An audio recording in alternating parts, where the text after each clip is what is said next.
أعوذ بالله من الشيطان الرجيم بسم الله الرحمن الرحيم والتين والزيتون وطور سينين وهذا البلد الأمين لقد خلقنا الإنسان في أحسن تقويم صدق الله العظيم رب اشرح لي صدري ويسر لي أمري واحلل عقدة من لساني يفقه قولي আমরা শুরুতে আল্লাহ রাব্বুল ইজ্জা ওয়াল জালালের দরবারে শুকরিয়া জ্ঞাপন করছি যে আল্লাহ তাআলা আমাদেরকে সাইয়্যিদুশ শুহুর 12 মাসের মধ্যে থেকে শ্রেষ্ঠতম মাস রমাদানুল মুবারাকে ইফতারির পূর্ব মুহূর্তে মহাবিশ্বের মহাবিশ্বয় মহাগ্রন্থ আল কোরআন আল কারীম থেকে সরাসরি কিছু কথা শুনবার জন্য একত্রিত হওয়ার সুযোগ করে দিয়েছেন। আমরা সবাই পড়ছি কালিমাতুশ শুকর আলহামদুলিল্লাহ।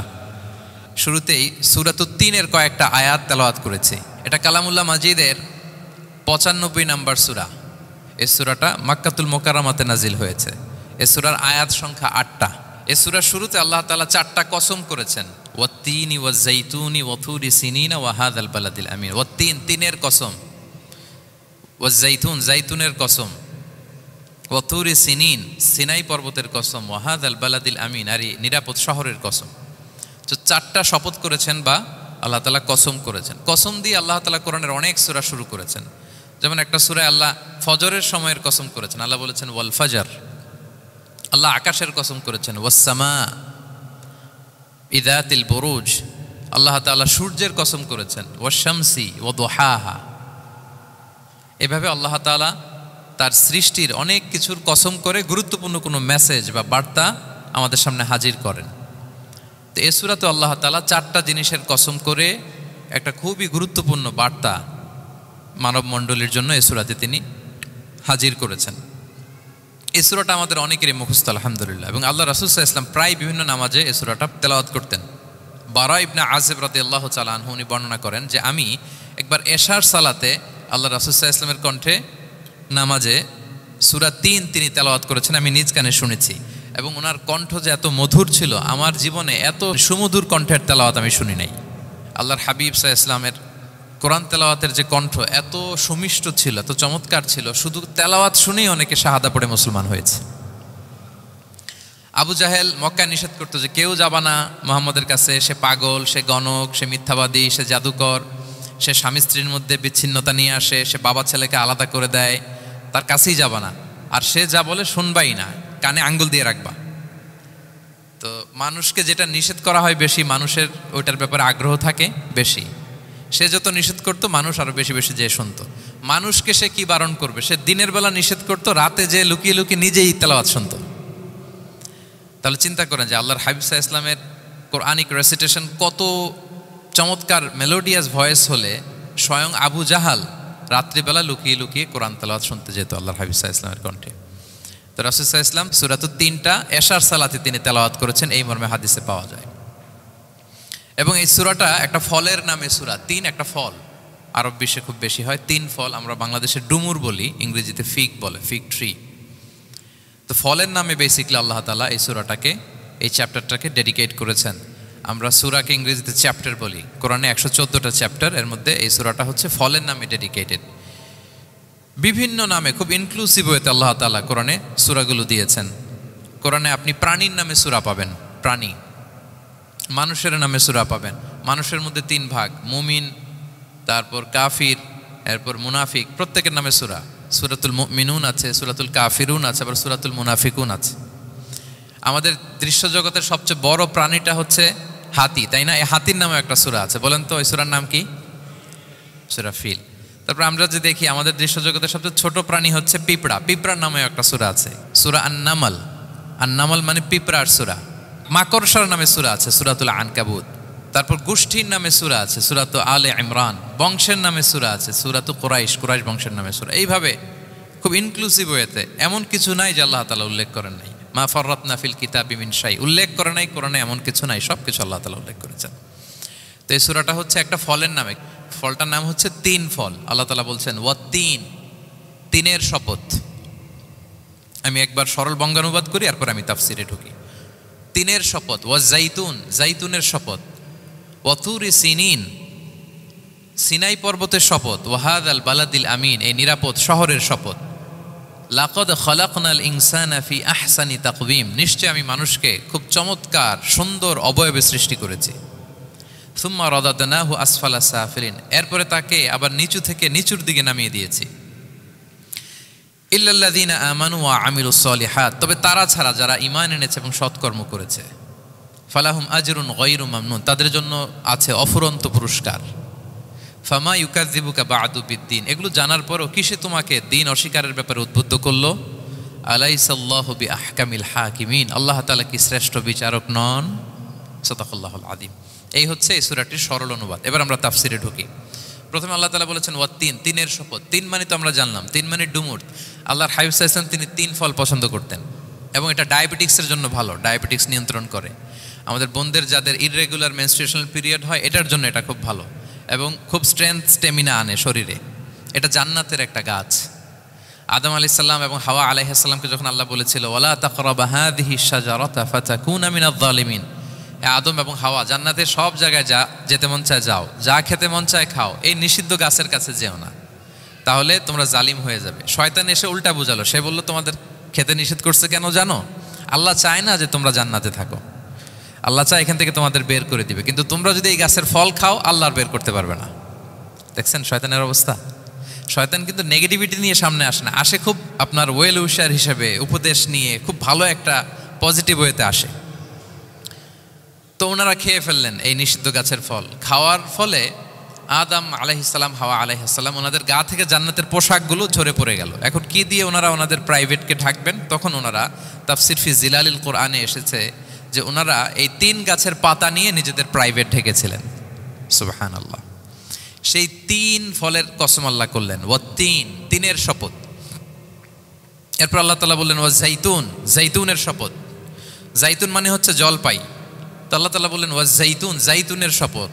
জাইতুন মানে হচ্ছে জলপাই, ইংরেজিতে আমরা যেটাকে অলিভস বলি। তো আল্লাহ তিনের কসম করলেন এবং অলিভের কসম করলেন। দুইটাই খুব উপকারী ফল এবং আল্লাহর হাবিব সাল্লাল্লাহু আলাইহি ওয়াসাল্লাম তিনি জলপাইও খুব পছন্দ করতেন। ওনার রেগুলার ফুড আইটেমের মধ্যে জলপাই ছিল, অলিভস ছিল। এটা পাহাড়ি এরিয়া, মরুভূমিতে হয় এবং রাসূল সাল্লাল্লাহু আলাইহি ওয়াসাল্লাম বলেছেন কুলু যাইত ওয়াদ্দাহিনু ফাইন্নাহু মিন শাজারাতিন মুবারাকা, তোমরা অলিভ অয়েল এটা খেও এবং এটা গায়ে মালিশ করো, কেননা এটা বরকতময় একটা গাছের ফল, শাজারা মুবারাকা। এটা শরীরের ব্যাড কোলেস্টেরলকে কমিয়ে দেয়। দাড়িতে অ্যাপ্লাই করলে, চুলে অ্যাপ্লাই করলে সহজে পাকে না দাড়ি চুল, এবং স্কিনে অ্যাপ্লাই করলেও স্কিনের জন্য ভালো, স্কিনের জন্য বেশ ভালো। এটা যাদের সুযোগ হয় আপনারা দাড়িতে চুলে অ্যাপ্লাই করবেন, খাবেন। এটা খাওয়াও যায়।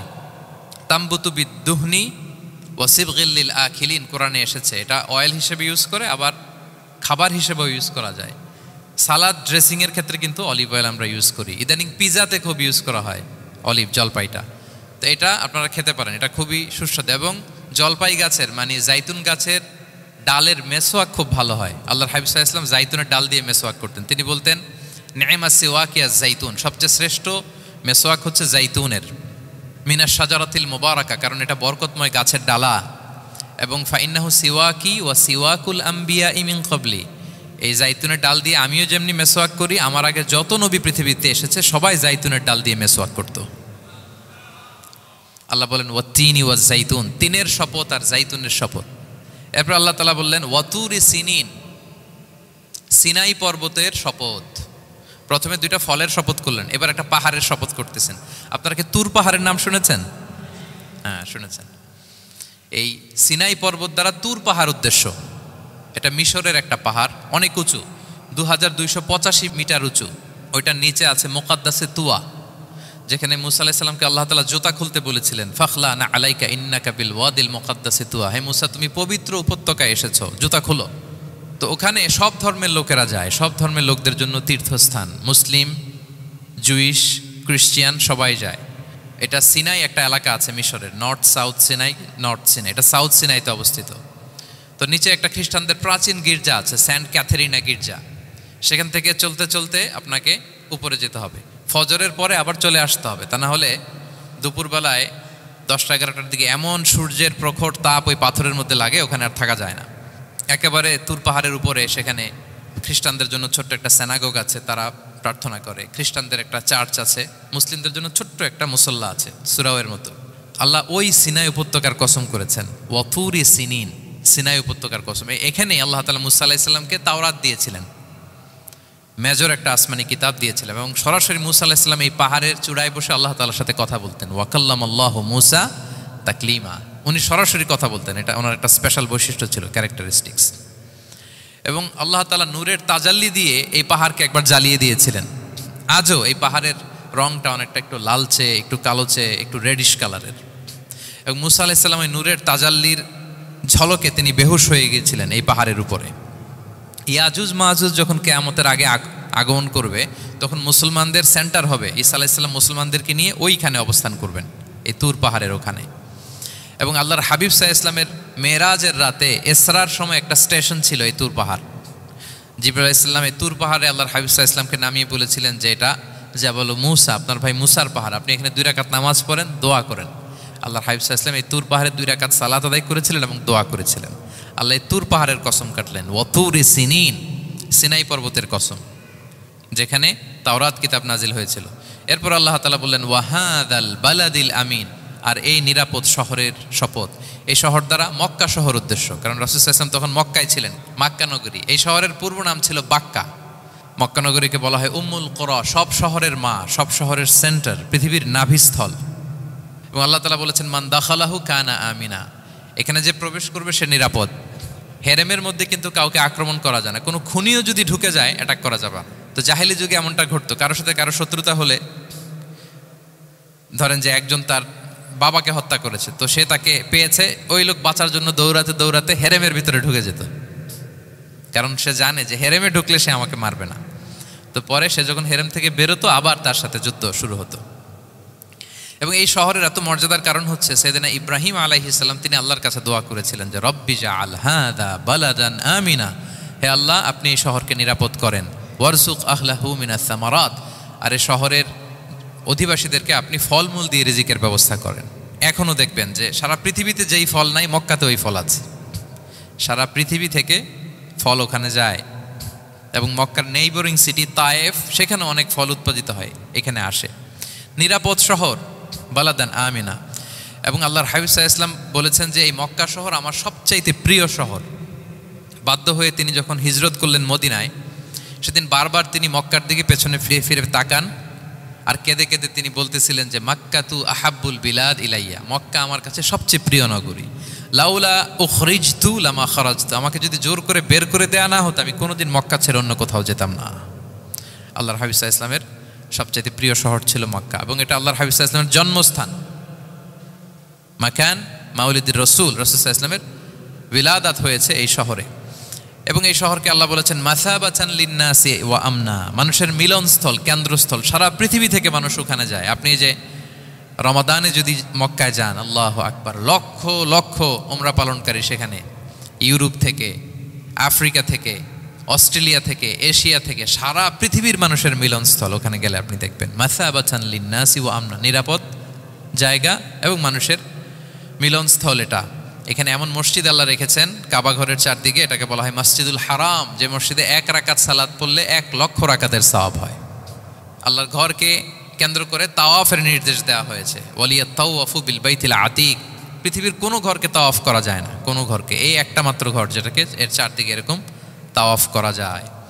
তাহলে এই পবিত্র ঘর, পবিত্র মসজিদ যেই শহরে অবস্থিত, সেই শহরের কসম আল্লাহ করেছেন। আল্লাহ বললেন ওয়াহাদাল বালাদিল আমিন, এই নিরাপদ শহরের কসম, মানে মক্কা শহরের কসম। আমরা আপাত দৃষ্টিতে আমাদের কাছে মনে হচ্ছে 2টা ফলের কসম, একটা পাহাড়ের কসম, একটা নগরীর কসম। আসলে বেসিকলি আল্লাহ তাআলা এই 4টা শপথ দিয়ে 3 নবীর জন্মস্থান, 3 নবীর নবুয়তের কসম করেছেন। কিভাবে সেটা আমি মিলিয়ে দেই। এই যে প্রথমে যে আল্লাহ বলেছেন ওয়াত্তিনি ওয়া জাইতুন, 3 এবং জাইতুনের কসম। পৃথিবীতে সবচেয়ে বেশি 3 এবং জাইতুন কোথায় উৎপন্ন হয় জানেন? ফিলিস্তিনে। কোথায়? শাম দেশে, যেটা হাদিসের পরিভাষায় বলা হয় শাম, বর্তমান ফিলিস্তিন এবং সিরিয়া মিলে। 3 জাইতুন দিয়ে বেসিকলি আল্লাহ তাআলা ফিলিস্তিনের শপথ করেছেন, শাম দেশের শপথ, যেখানকার বেথলহামে ঈসা আলাইহিস সালাম, জেসাস ক্রাইস্ট, তিনি জন্মগ্রহণ করেছেন, ঈসা আলাইহিস সালামের জন্মস্থান। তাহলে 3 জাইতুনের শপথের মাধ্যমে মূলত আল্লাহ তাআলা ঈসা আলাইহিস সালামের জন্মস্থানের শপথ করেছেন। কারণ সেখান থেকে ওহী বিচ্ছুরিত হয়েছে, ওনার কাছে ইনজিল নাজিল হয়েছিল। এবং এই শামের মর্যাদার ব্যাপারে অনেক কথা আল্লাহর হাবিব সাল্লাল্লাহু আলাইহি ওয়াসাল্লাম তিনি বলেছেন। আল্লাহ রাসূল সাল্লাল্লাহু আলাইহি ওয়াসাল্লাম যখন মেরাজে যান তখন মক্কা থেকে এই শাম দেশে ফিলিস্তিনের বাইতুল মাকদাসে রাসূল সাল্লাল্লাহু আলাইহি ওয়াসাল্লামকে নিয়ে যাওয়া হয়েছিল। এবং রাসূল সাল্লাল্লাহু আলাইহি ওয়াসাল্লাম প্রায় বলতেন তুবা আলি শাম, শামের জন্য বরকত, কেননা ফেরেশতারা তাদের রহমতের পাখা শাম দেশের উপর বিছিয়ে রেখেছে। এবং তিনি বলতেন ফিতনার সময় আলাইকুম বিশাম, তোমরা শামে যেও, শামে থেকো। এবং তিনি দোয়া করেছেন আল্লাহুম্মা বারিক লানা ফি শামিনা, আল্লাহ তুমি আমার শাম অঞ্চলে আল্লাহ তুমি বরকত দিও। এবং হাদিসে এসেছে এই শামই হচ্ছে আরদুল মাহশার, এখানেই হাসর হবে। শাম অঞ্চলকে বিস্তীর্ণ করে এখানেই ময়দানুল মাহশার আল্লাহ তাআলা কায়েম করবেন, হাসরের ময়দান এখানেই হবে। এবং সেখানেই হচ্ছে সানিউল কিবলাতাইন, আমাদের আগের কেবলা কিন্তু বাইতুল মাকদাসের দিকে ছিল, যেটা শামে অবস্থিত ফিলিস্তিনে বাইতুল মুকাদ্দাস, যেই মসজিদে নামাজ পড়লে 1 রাকাতে 500 রাকাতের সওয়াব। 3টা মসজিদে সালাত পড়লে স্পেশাল ভার্চুর কথা আছে, এর বাইরে আর অন্য মসজিদের বিশেষ কোনো ফজিলত নাই, বাকি সব মসজিদ সমান। এক হচ্ছে মসজিদুল হারাম 1 রাকাতে 1 লক্ষ রাকাত। 2 নম্বর মসজিদে নববী 1 রাকাতে 1000 রাকাতের সওয়াব, আর একটা দুর্বল বর্ণনায় 50,000 রাকাতের সওয়াব। 3 নম্বরে এই মসজিদুল আকসা 1 রাকাতে 500 রাকাতের সওয়াব। এই 3 মসজিদে যেন আমরা যে সালাত আদায় করতে পারি, আল্লাহ তুমি তৌফিক দান করো।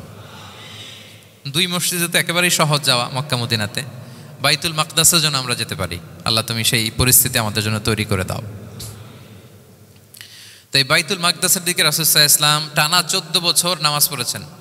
14 বছর, প্রথম 13 বছর কোনো সমস্যা হয়নি মক্কায়, কারণ তখন কেবলা বাইতুল মুকাদ্দাস থাকলেও রাসূল সাল্লাল্লাহু আলাইহি ওয়াসাল্লাম সামনে রাখতেন কাবাকে, কেবলা বাইতুল মুকাদ্দাস, কিন্তু তিনি তো মক্কায় ছিলেন নবুয়তির প্রথম 13 বছর, সামনে কাবাকে রাখতেন, তারপরে টু দ্য ডাইরেকশন অফ বাইতুল মুকাদ্দাস। কিন্তু যখন মদিনায় গেলেন তখন তো আর কাবা নাই, তখন রাসূল সাল্লাল্লাহু আলাইহি ওয়াসাল্লাম কাবাকে মিস করতে আরম্ভ করলেন।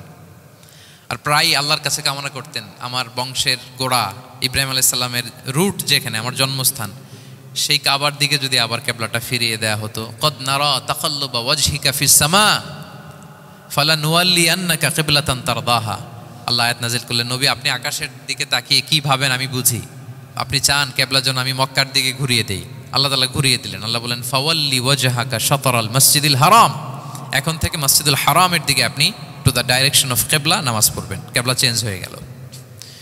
তো মদিনায় যে 16-17 মাস আর মক্কায় 13 বছর, মোট 14 বছর আল্লাহর হাবিব সাল্লাল্লাহু আলাইহি ওয়াসাল্লাম এই মসজিদুল আকসার দিকেই হয়েই তিনি নামাজ পড়েছেন। এটা আমাদের আগের কেবলা ছিল। এবং শেষে কিয়ামতের আগে যে মালহামার যুদ্ধ হবে, তখন রাসূল সাল্লাল্লাহু আলাইহি ওয়াসাল্লাম বলেছেন মালহামার যুদ্ধের সময় মুসলমানদের ফুস্তাত বা তাবু হবে, শিবির হবে এই ফিলিস্তিনের দামেস্কের পাশে আল গৌতা নামে এক জায়গা আছে, ওই গৌতাতে। এবং ঈসা আলাইহিস সালাম এসে যে দাজ্জালকে হত্যা করবেন সেটাও ওই শামে, ফিলিস্তিনের বাবুল লুদ এখনো একটা জায়গা আছে, ওই জায়গাটার নাম এখনো বাবুল লুদ, ওখানে তিনি দাজ্জালকে হত্যা করবেন। এবং সেখানে একটা সাদা মিনারা আছে, ফেরেশতার পাখায় ভর করে ঈসা আলাইহিস সালাম তখন সেখানে নেমে আসবেন, ওই ফিলিস্তিনের ওই শাম দেশের ওই মিনারার পাশে তিনি এসে পৃথিবীতে তিনি নুজুল করবেন, নুজুল ঈসা আলাইহিস সালাম। তো 3 এবং জাইতুনের কসম করে বেসিকলি আল্লাহ তাআলা ঈসা আলাইহিস সালামের জন্মস্থানের কসম করেছেন, কারণ 3 এবং জাইতুন, ডুমুর এবং জলপাই অলিভ কোন দেশে বেশি হয়? শাম দেশে। আওয়াজ করে বলেন কোন দেশে? বর্তমান ফিলিস্তিন এবং সিরিয়া, এবং ওই ভূখণ্ডে আল্লাহ নবী ঈসা আলাইহিস সালামের জন্মস্থান। তাহলে এই 2 ফলের কসম করে বেসিকলি আল্লাহ তাআলা ঈসা আলাইহিস সালামের জন্মস্থানের কসম করেছেন, ওনার প্রতি নাজিল হওয়া যে তাওরাত ইনজিল গ্রন্থ এই রেভেলেশনের কসম করেছেন। আচ্ছা, এরপরে ওয়াতুরি সিনিন, সিনাই পর্বতের কসম। সিনাই পর্বত বা তুর পাহাড় হচ্ছে মিশরে অবস্থিত, আর মিশর হচ্ছে মুসা আলাইহিস সালামের জন্মস্থান। কার জন্মস্থান? মুসা আলাইহিস সালামের জন্মস্থান। তাহলে ওয়াতুরি সিনিন, তুর পাহাড়ের কসম বুঝিয়ে আল্লাহ তাআলা মূলত মুসা আলাইহিস সালামের জন্মস্থানের কসম করেছেন, যেখানে তাওরাত নাজিল হয়েছে। এরপরে ওয়াহাদাল বালাদিল আমিন, এ নিরাপদ শহর বলে আল্লাহ তাআলা মক্কা শহরকে বুঝিয়েছেন। আর মক্কা কার জন্মস্থান বলেন তো? মুহাম্মদুর রাসূলুল্লাহ সাল্লাল্লাহু আলাইহি ওয়াসাল্লাম, সাইয়্যিদুল মুরসালিন, খাতামুন নবিয়্যিন, রাহমাতাল লিল আলামিন, হাবিবুল্লাহ মুহাম্মদুর রাসূলুল্লাহ সাল্লাল্লাহু আলাইহি ওয়াসাল্লামের জন্মস্থান। তাহলে এই 4টা আয়াতে 4টা শপথের মধ্য দিয়ে মূলত আল্লাহ তাআলা ঈসা আলাইহিস সালামের জন্মস্থান, মুসা আলাইহিস সালামের জন্মস্থান এবং মুহাম্মদ সাল্লাল্লাহু আলাইহি ওয়াসাল্লামের জন্মস্থান, যেই 3টা এলাকায় ভূখণ্ডে 3টা মেজর ওহী নাজিল হয়েছে।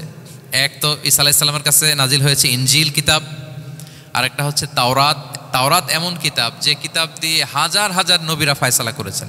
বনী ইসরায়েলের অনেক নবীর উপর কোনো কিতাব নাজিল হয়নি, তার মানে তারা রসুল ছিলেন না, তারা নবী, তারা সব কিছু তাওরাত দিয়েই ফয়সালা করতেন। আর রাসূল সাল্লাল্লাহু আলাইহি ওয়াসাল্লামের উপর কোরআন নাজিল হয়েছে। তার মানে প্রথম 4টি শপথ দিয়ে বেসিকলি ইনজিলের শপথ, তাওরাতের শপথ এবং কোরআনের শপথ। বুঝতে পেরেছেন সবাই? আল্লাহ ওহির শপথ করেছেন।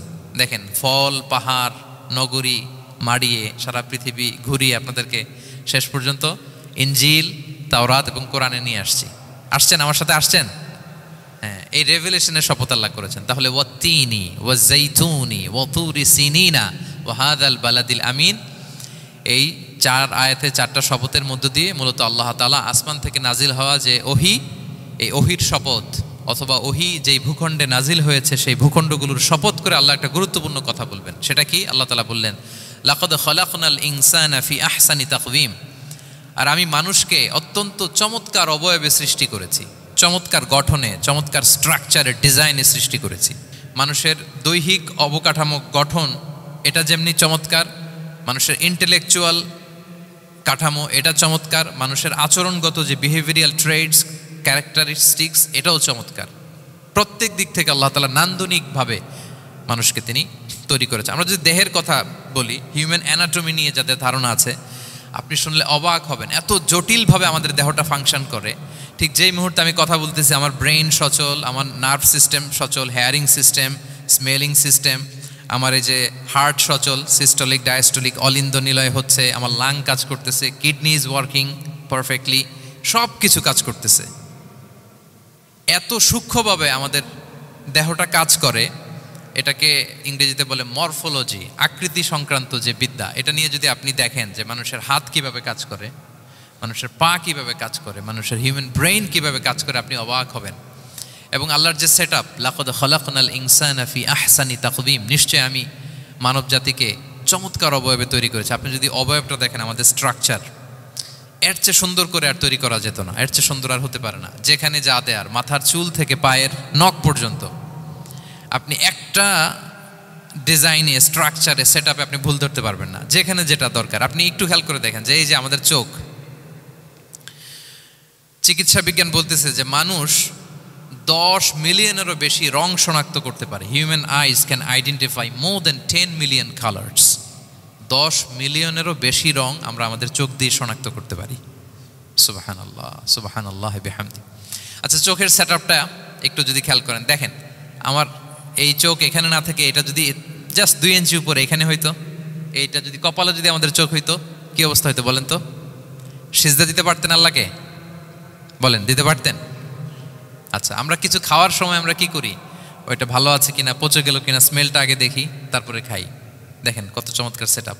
একটু খেয়াল করেন, এই নাকের সেট আপ যদি এইখানে না থাকে, আমাদের নাক যদি পেছনে থাকতো, খাওয়ার সময় খাবারটা বাসি কিনা, ভালো আছে কিনা কি করতেন?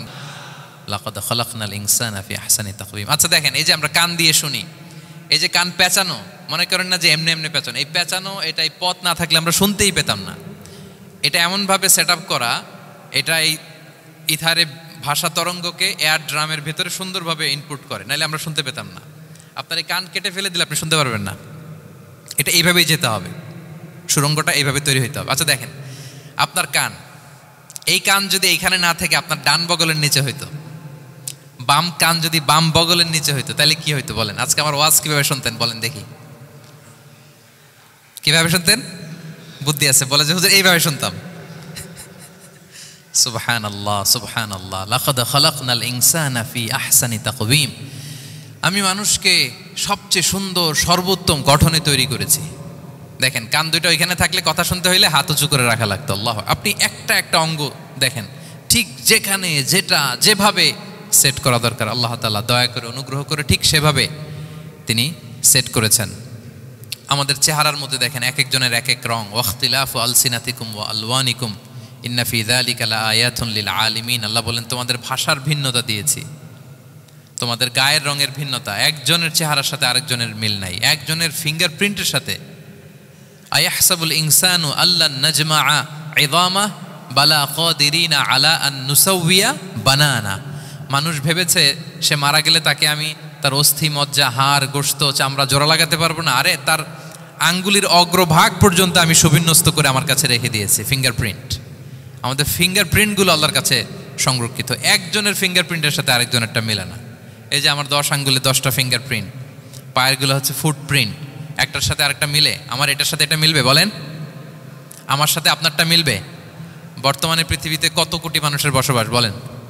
এই যত মানুষ পৃথিবীতে আছে, একজনের আঙ্গুলের ছাপের সাথে, এই যে বায়োমেট্রিক্যাল অথেন্টিকেশন যে আমরা করি, একজনের ফিঙ্গারপ্রিন্টের সাথে আরেকজনের ফিঙ্গারপ্রিন্টের মিল নাই। একজনের ফুটপ্রিন্টের সাথে ফুটপ্রিন্ট মিল, ইভেন একজনের আই প্রিন্টের সাথে। আমাকে একজন ওনার হসপিটালে নিয়ে গেল ঢাকায়, তো উনি ওনার দরজা খুলতেছে আই প্রিন্ট দিয়ে, মানে উনি না গেলে খুলে না। উনি আর ওনার খুব কাছের স্টাফ, এটা গুরুত্বপূর্ণ একটা অফিস, তো উনি চোখ দিল, আই প্রিন্ট নিল, এরপরে দরজা খুলে যাচ্ছে। দেখেন, একজনের আই প্রিন্টের সাথে আরেকটা আই প্রিন্ট মেলে না। সুবহানাল্লাহ। প্রিয় ভাইরা, একজনের ফিঙ্গারপ্রিন্টের সাথে আরেকজনের ফিঙ্গারপ্রিন্টের কোনো মিল আছে পৃথিবীতে? ফুটপ্রিন্টের সাথে, আই প্রিন্টের সাথে? কারণ ডিজাইনারটা কে বলেন তো? হুয়াল্লাযী ইউসাউবিরুকুম ফিল আরহামি কাইফা ইয়াশা। মায়ের পেটে থাকতেই আল্লাহ তাআলা এগুলো ডিজাইন করে দিয়েছেন। আমি কেমন হব, আমার বৈশিষ্ট্য কেমন হবে, এই যে আমি যে আমার বাবা দাদা 14 পুরুষের ডিএনএ বয়ে বেড়াই, এগুলো সব নিয়ে আমার বৈশিষ্ট্য, আমার কণ্ঠস্বর, আমার ক্যারেক্টারিস্টিক্স, আমার ফিচার কেমন হবে, সব তিনি আল্লাহ তাআলা মায়ের পেটে থাকতে ডিজাইন করে দিয়েছেন। সুবহানাল্লাহ। আল্লাহ বলছেন, লাকাদ খালাকনাল ইনসানা ফি আহসানি তাকওয়িম। প্রিয় ভাইরা, কসম করার পরে আল্লাহ যে কথাটা বলেন, এটা অনেক গুরুত্বপূর্ণ, খুবই গুরুত্বপূর্ণ বার্তা। আল্লাহ চারটা কসম করে তিনটা নবীর জন্মস্থানের শপথ করে তিনি বললেন, লাকাদ খালাকনাল ইনসানা ফি আহসানি তাকওয়িম। নিশ্চয় আমি অত্যন্ত চমৎকার আকৃতিতে মানুষকে তৈরি করেছি। মানুষের গঠন এরকম, মাথা থেকে পা পর্যন্ত। আমি তো দু একটার কথা বললাম, চোখ, নাক, কান, আপনি একটা একটা করে যদি ধরেন, আমাদের হেয়ারিং সিস্টেম কীভাবে কাজ করে, হেয়ারিং নার্ভ কীভাবে কাজ করে, আমাদের সেন্সেশন কীভাবে কাজ করে, আমাদের ব্রেন কীভাবে কাজ করে। আমাদের এক একজনের ব্রেন 1.5 কেজি ওজন, 3 পাউন্ডের মতো একটা সুস্থ মানুষের অ্যাভারেজ ব্রেনের ওজন। এই ব্রেনের মেমোরি হচ্ছে 2.5 মিলিয়ন গিগাবাইট। আপনার মোবাইলে স্পেস কত বলেন, মেমোরি কত? হ্যাঁ, 512 জিবি। আর আমার আর আপনার ব্রেইনের যে মেমোরি, এই মেমোরি হচ্ছে 2.5 মিলিয়ন গিগাবাইটস। আল্লাহ, এই যে প্রতি মুহূর্তে আমাদের নিউরন কানেক্টিভিটি হচ্ছে, ব্রেনের স্নায়ুগুলোর যত কানেক্টিভিটি হয়, যত আমরা চিন্তা করে ব্রেনকে খাটাই, নতুন নতুন জিনিস আমরা তৈরি করতে পারি। এবং এমনভাবে আল্লাহ তাআলা এমন সফিস্টিকেটেড ব্রেইন আল্লাহ মানুষকে দিয়েছে, মানুষ পারে না এমন কিছু নাই। মানুষ যা কল্পনা করতে পারে, মানুষ তা করে দেখাতে পারে।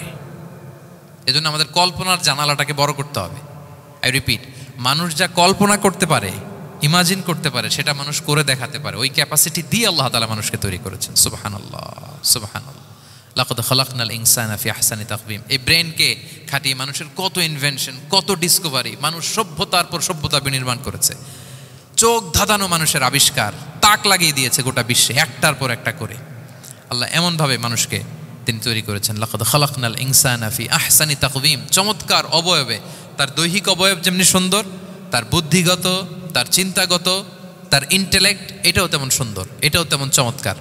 পৃথিবীর কোনো প্রাণীকে আল্লাহ তাআলা এরকম হিউম্যান ব্রেনের মতো এরকম সফিস্টিকেটেড ব্রেন দিয়ে, ইন্টেলেক্ট দিয়ে তৈরি করেনি। এজন্য সব প্রাণী থেকে মানুষ আলাদা। সব প্রাণী থেকে মানুষের চিন্তা, বিবেক, বুদ্ধি এগুলো আলাদা। তাহলে দেখেন, মানুষের শ্রেষ্ঠত্ব মূলত এগুলোর দ্বারা। মানুষ যদি তার চিন্তা, বিবেক, বুদ্ধি খাটায়, সে শ্রেষ্ঠ হয়ে যায়। আমি একটা কথা প্রায় বলি যে, মানুষ যদি ভালো হয়, সে ফেরেশতার চেয়েও ভালো। আর মানুষ যদি খারাপ হয়, সে পশুর চেয়েও নিকৃষ্ট। আল্লাহ বলেন, উলাইকা কাল আনআমি বাল হুম আদাল লাহুম কুলুবুল লা ইয়াফকাহুনা বিহা ওয়া লাহুম আ'য়ুনুল লা ইউবসিরুনা বিহা ওয়া লাহুম আযানুল লা ইয়াসমাউনা বিহা উলাইকা কাল আনআমি বাল হুম আদাল। তাদের হৃদয় আছে, ওটা দিয়ে অনুধাবন করে না সত্যকে। চোখ আছে, ওটা দিয়ে সে সত্যটা দেখে না। কান আছে, হকের কথা শোনে না। উলাইকা কাল আনআম, আল্লাহ বলেন তারা প্রাণীর মতো, চতুষ্পদ জন্তুর ন্যায়। শুধু অতটুকুই না, বাল হুম আদাল, তারা তার চেয়েও নিকৃষ্ট, তার চেয়েও নিকৃষ্ট। তাহলে মানুষ ভালো হলে সে ফেরেশতাকে ছাড়িয়ে যায়, আর মানুষ নিকৃষ্ট হলে সে পশুত্বকে হার মানায়। কথা বুঝতে পেরেছেন? মানে আমরা ভালো হলে সবচেয়ে ভালো, খারাপ হলে সবচেয়ে খারাপ। একটা পশু আর একটা পশুকে হত্যা করে কেটে 20 টুকরা করছে, এরকম কোনো নিউজে আসছে কোনো দিন? কিন্তু আশরাফুল মাখলুকাত মানুষ তার মতো রক্তে মাংসে গড়া আরেকটা মানুষকে নির্মমভাবে হত্যা করে কেটে 20 টুকরা করে বস্তাবন্দি করে ডোবার মধ্যে ফেলে রাখছে। এরকম নিউজ আছে না বলেন? আছে। মানুষ তার মতো একটা মানুষকে নির্মমভাবে হত্যা করে। এরকমও তো আছে যে কেরোসিন দিয়ে তার মতো আরেকটা মানুষকে সে জ্বালিয়ে দিয়েছে, আছে না নাই বলেন? গ্রামের পর গ্রাম জ্বালিয়ে দেয়, জনপদের পর জনপদ ধ্বংস করে দেয়, বোমা মেরে শহর উড়িয়ে দেয়। লিটল বয় মেরেছিল আমেরিকান সোলজাররা জাপানের হিরোশিমা শহরের উপর। আমি হিরোশিমা তো গত বছর ভিজিট করে আসলাম, আমি নিজে দেখে এসেছি যে এখানে বোমটা মেরেছে। মুহূর্তের মধ্যে পুরো শহর ভ্যানিশ, এমন রেডিয়েশন। তো যেই আমেরিকান পাইলট বোমা মারতেছে সেও মানুষ, সেও কি? আর যাদেরকে ধ্বংসের জন্য এই লিটল বয় মারলো হিরোশিমাতে আর ফ্যাটম্যান মারলো নাগাসাকিতে, এরাও কি? তাহলে দেখেন, মানুষ তার মতো আরেকটা মানুষকে এরকম মেরে টুকরো টুকরো কুচি কুচি করতে সে দ্বিধাবোধ করে না। আল্লাহ, মানুষ গণহত্যা চালায়, জেনোসাইড।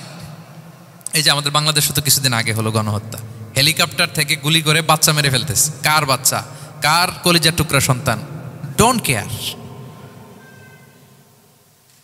জনগণের টাকায়, ট্যাক্সের টাকায় কেনা বুলেট, হেলিকপ্টার দিয়ে জনগণকে, ছাত্রদেরকে হত্যা করা হয়েছে।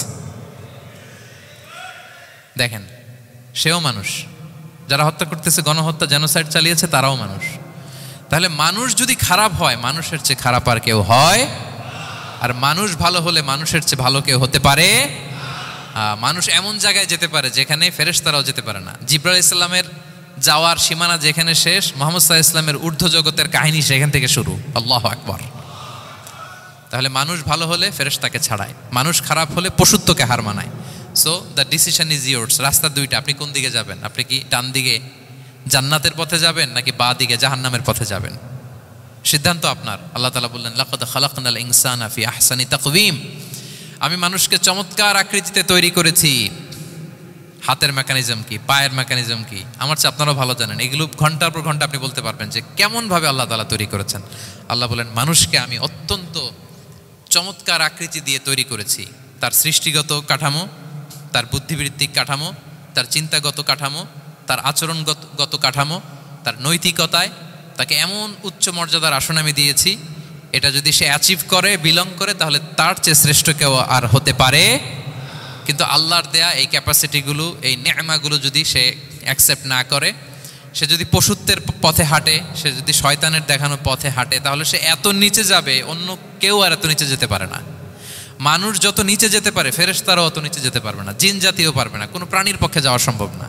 তাহলে মানুষকে আল্লাহ তাআলা এমন সফিস্টিকেটেড ওয়েতে তৈরি করেছেন, চাইলে সে সবার উপরে যেতে পারে, আবার চাইলে আল্লাহর দেয়া নেয়ামতগুলোকে যদি সে ভিন্ন খাতে প্রবাহিত করে, সে সবচেয়ে নিকৃষ্ট হতে পারে।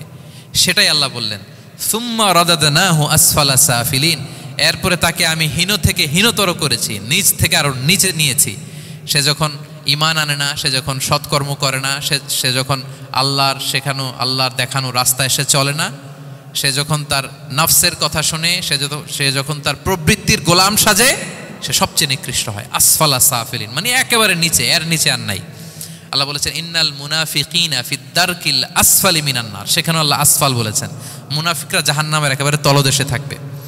তাই মানুষ যদি ঈমান আর সৎকর্মের বলে বলিয়ান না হয়, সে এত খারাপ হয়, কেউ এত নিচে যেতে পারে না। বলেন, মানুষ যত নিচে যেতে পারে, জিন তত নিচে যেতে পারবে? ফেরেশতারা পারবে না। আর মানুষ যত উপরে যেতে পারে, ফেরেশতারা এত উপরে যেতে পারবে না। সো দুইটারই সুযোগ আপনার আছে।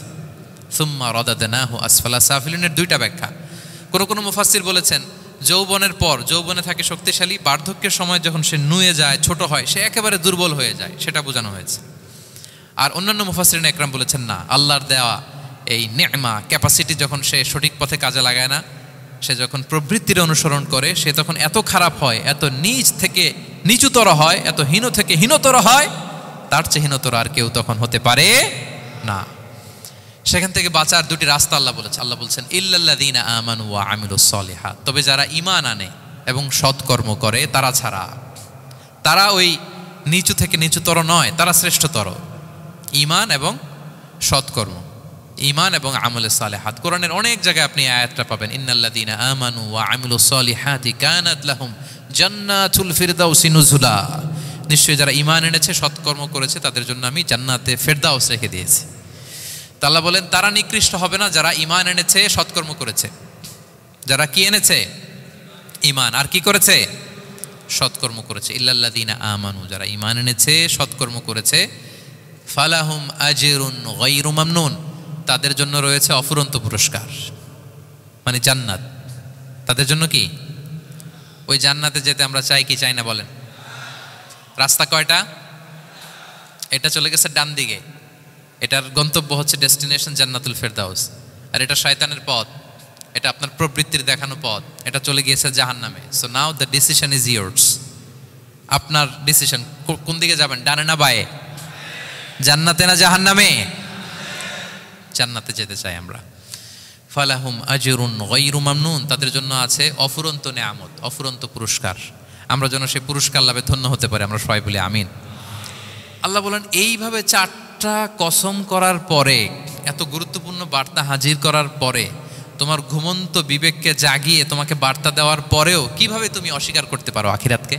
ফামা ইউকাযযিবুকা বা'দু বিদ্দিন, এরপরেও কোন বিবেকে, কোন আকলে, কোন সাহসে তুমি কর্মফল দিবসকে অস্বীকার করো? কোন সাহসে? এখানে দিন দ্বারা উদ্দেশ্য কর্মফল। ভালো করলে যে ভালো পাবে, খারাপ করলে যে খারাপ পাবে, দিনের অনেক অর্থ, এটার তাফসিরে গেলে সময় কুলাবে না। ফামা ইউকাযযিবুকা বা'দু বিদ্দিন, এরপরেও কর্মফলকে অস্বীকার করার সাহস তুমি কোত্থেকে পাও? কিসে তোমাকে উদ্বুদ্ধ করে কর্মফল দিবসকে অস্বীকার করতে? আলাইসাল্লাহু বিআহকামিল হাকিমিন, আল্লাহ তাআলা কি শ্রেষ্ঠ বিচারক নন? সূরা আবু দাউদে আল্লাহর হাবিব সাল্লাল্লাহু আলাইহি ওয়াসাল্লাম বলেন, কেউ যদি সূরাতুত তিন তেলাওয়াত করে, করতে করতে যদি শেষ আয়াতে চলে আসে, আর সে যখন পড়ে আলাইসাল্লাহু বিআহকামিল হাকিমিন, আল্লাহ তাআলা কি শ্রেষ্ঠতম বিচারকদের মধ্যে সর্বশ্রেষ্ঠ বিচারক জাজ নন, তখন সে যেন উত্তর দেয়, এটা তো আল্লাহর প্রশ্ন। আলাইসাল্লাহু বিআহকামিল হাকিমিন, আল্লাহ আমাদেরকে প্রশ্ন ছুড়ে দিয়েছেন যে আল্লাহ তাআলা কি শ্রেষ্ঠ বিচারক নন। তখন যে তেলাওয়াত করে সে যেন বলে বালা বালা ওয়া আনা আলা যালিকা মিনাশ শাহিদিন। বালা মানে অবশ্যই, হ্যাঁ আল্লাহ অবশ্যই আপনি শ্রেষ্ঠ বিচারক, আর আপনি যে শ্রেষ্ঠতম বিচারক এই সাক্ষী আমি দিচ্ছি, এই ঘোষণা আমি দিচ্ছি। পড়েন সুবহানাল্লাহ। আপনি দেখবেন মসজিদুল হারামে, হারামাল মাক্কিতে যখন তেলাওয়াত করে ইমাম সাহেবরা, এই আয়াতের পরেই যদি রুকুতে যায় দেখবেন ফিস ফিস করে বলে যে বালা বালা ওয়া আনা আলা যালিকা মিনাশ শাহিদিন। আমি নিজে শুনেছি, দেখবেন ওনার এটা পরে, কারণ আল্লাহ এখানে প্রশ্ন ছুড়ে দিয়েছেন। আর উত্তর হিসেবে বলতে হবে বালা ওয়া আনা আলা যালিকা মিনাশ শাহিদিন, আল্লাহ অবশ্যই আপনি শ্রেষ্ঠ বিচারক। আল্লাহর চাইতে শ্রেষ্ঠ বিচারক আর হতে পারে? আমরা কত লাকি যে আল্লাহর আহকামুল হাকিমিন হিসেবে বিচারক পেয়েছি। হ্যাঁ, আমাদের বিচার যদি অন্য কেউ করতো, নিজেরা যদি নিজেদের, আল্লাহ যদি বলতো তোরটা বিচার তুই কর আর তোরটা তুই কর, কি অবস্থা হয়তো বলেন? যার সাথে যার শত্রুতা আছে ওইখানে দেখাই দিত। কিন্তু আমরা বিচারক হিসেবে পেয়েছি কাকে? আল্লাহ কি পার্সিয়ালিটি করবে বিচারে? স্বজনপ্রীতি করবে? কারো উপর জুলুম করবে? কাউকে ঠকাবে? আল্লাহ বলেন ওয়ামা আনা বিযাল্লামিল লিল আবিদ, আমি কখনো আমার বান্দার উপর জুলুম করি না, জুলুম করি না। নাদাউল মাওয়াজিনাল কিসতা লিয়াউমিল কিয়ামা, কিয়ামতের দিন আমি মিজান নামে এমন এক ন্যায় বিচারের মানদণ্ড স্থাপন করব, ফালা তুযলামু নাফসুন শাইআ, এক বিন্দু পরিমাণ কেউ মাজলুম হবে না, এক বিন্দু পরিমাণ কেউ মাজলুম হবে না। এজন্য দুনিয়াতে যদি বিচার না পান, আল্লাহর দরবার বিচারটা দিয়ে রাখেন, সেদিন বিচার হবে। আহকামুল হাকিমিন আপনারা ঠকাবে না। দুনিয়াতে বিচার পান নাই, মাজলুম হয়েছেন, মানুষ ভুল বুঝছে, কেউ আপনারে ঠিক মতো বুঝে নাই, আপনার কথাটা কাকে বলবেন? বিপদে পড়লে ক্রাইসিস মোমেন্টে কাকে শেয়ার দিবেন? না ফেসবুকে শেয়ার দিবেন? আমরা তো ফেসবুকে শেয়ার দিয়ে দিই এখন। ফেসবুকে শেয়ার দেওয়ার আগে, বন্ধুকে শেয়ার দেওয়ার আগে, স্ত্রীর কাছে শেয়ার করার আগে আমার সমস্যার কথা আগে শেয়ার করব কাকে? কারণ আলাইসাল্লাহু বি আহকামিল হাকিমিন, আল্লাহ বলছেন আমি কি শ্রেষ্ঠ বিচারক নই? বালা বালা ইয়া রব ওয়া আনা আলা যালিকা মিনাশ শাহিদিন, অবশ্যই আল্লাহ আপনি শ্রেষ্ঠ বিচারক। ক্লিয়ার হয়েছে না সবার কাছে? শপথ কয়টা ছিল? 4টা। মূলত নবুয়তের শপথ, তাই না? নবুয়ত আমাদের জন্য সবচাইতে বড় নেয়ামত। কারণ নবীরা যদি আমাদেরকে এই তথ্যগুলো না দিতেন, আমরা জান্নাত জাহান্নাম চিনতাম? ভাইরা বলেন তো, আখেরাত চিনতাম? এই যে আখেরাত হবে, পুলসিরাত হবে, day of judgement, day of accountability, আল্লাহর সুপ্রিম কোর্টের কাঠ গড়ায় পাই টু পাই হিসাব দিতে হবে, নবীরা না এসে বললে আমরা এত বুঝতাম না। নবীরা জান্নাত জাহান্নাম চিনিয়েছে, আল্লাহর বিশদ পরিচয় আমাদের সামনে তুলে ধরেছে। আখিরাতের পরিচয়, লাইফ আফটার ডেথ কিরকম হবে, সব কিছু আমাদের কাছে তুলে ধরেছে। সো নবুয়ত আল্লাহ তাআলার পক্ষ থেকে অনেক বড় নেয়ামত। 2 নম্বর নেয়ামত হচ্ছে আল্লাহ তাআলা আমাদেরকে যে ক্যাপাসিটি দিয়েছে, বুদ্ধিমত্তা, ইন্টেলেক্ট, বিচার বিশ্লেষণ, যেটা দিয়ে আমরা অন্যান্য সব প্রাণী থেকে আলাদা, এটাও আল্লাহর বড় নেয়ামত। এই নেয়ামতের শুকরিয়া যেন আমরা করি। এবং আমি যেটা বলেছি, মানুষ যেটা কল্পনা করতে পারে সেটা সে করেও দেখাতে পারে। সো আল্লাহ তাআলা যাকে যেই কোয়ালিটি দিয়েছে, ক্যাপাসিটি দিয়েছে, আমরা যেন এই নেয়ামতের শুকরিয়া করি। নেয়ামতের শুকরিয়া করলে এই নেয়ামত দেওয়ার ধারাবাহিকতা এটা বাড়িয়ে দেয় কে? লা ইন শাকারতুম লা আযীদান্নাকুম ওয়া লা ইন কাফারতুম ইন্না আযাবি লাশাদীদ।